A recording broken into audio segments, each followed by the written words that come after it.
Greetings everyone, this is the Frogman. Today we're going to talk about the art of resizing and cropping.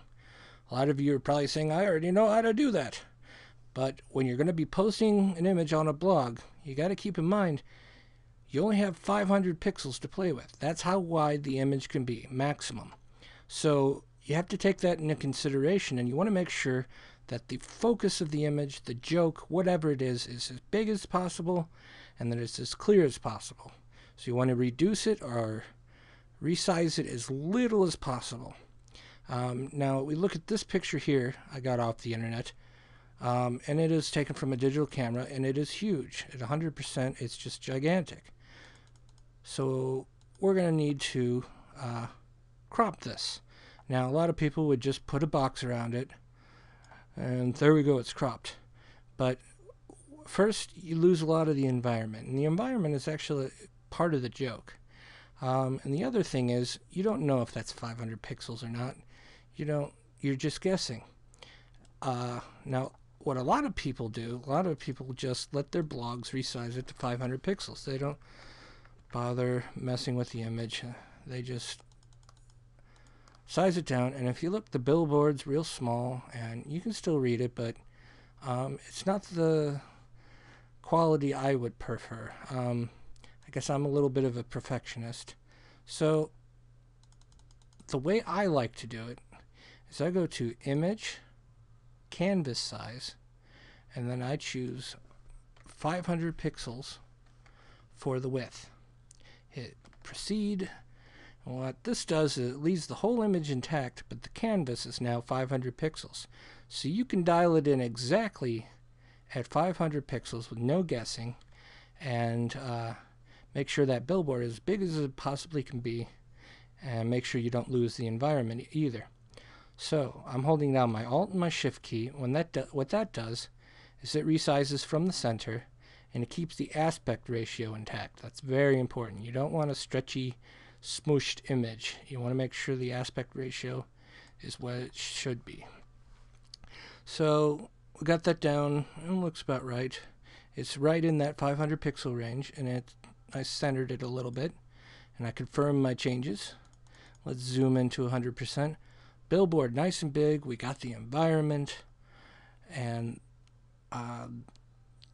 image is intact as much as possible. We reduced it as little as possible, and when we do the final crop, make sure we get a little bit of the clouds, a little bit of the cars, the banners in the background. Don't just put a box around the billboard. You want that environment because that's part of the joke. This was taken, outside. So, got the clouds, got some of the cars, the billboards, right size, crop. There's our final picture. And it'll be the best presentation possible on your blog. Next, we have this little guy, homeless Cylon, and he's kind of small. We looked on the internet, we used TinEye, we couldn't find a bigger picture of him, and he's only 325 pixels wide, but we can go up to 500. So we're going to size him up a little bit. Now, we don't want him to look like we sized him up, so I always go with the rule of 100. Never resize more than 100 pixels. So he was 325, I'm going to go to 425. And I'm going to use my bicubic smoother, which is best for enlargement. It says it right there, best for enlargement. And we'll go to 425. And he's quite a bit bigger, and he's not too blurry, he's not too pixely. We didn't go past that threshold of, where he looks like, we resized him. And maybe we want to bring in some of the detail that got lost with the resize, the text, the stuff in the background. And what we can do is we can go to Filter, Sharpen, and Unsharp Mask. Now this also works if you got something that's kind of blurry. You can use this as well, and it's not magic, but it certainly does help. I leave the radius at about 1.1, the threshold at 0, and the amount is the one you want to play with. You don't want to go too much because, whoa, it looks just like it's been run through the JPEG compression factory 100 times. And you do it too little and you won't see a change. So usually around 100% is just about right. But you just kind of dial it in, find that sweet spot, and turn the preview on and off, and you can see the difference. And you want to look at the little detail, like bluer meat market in the background.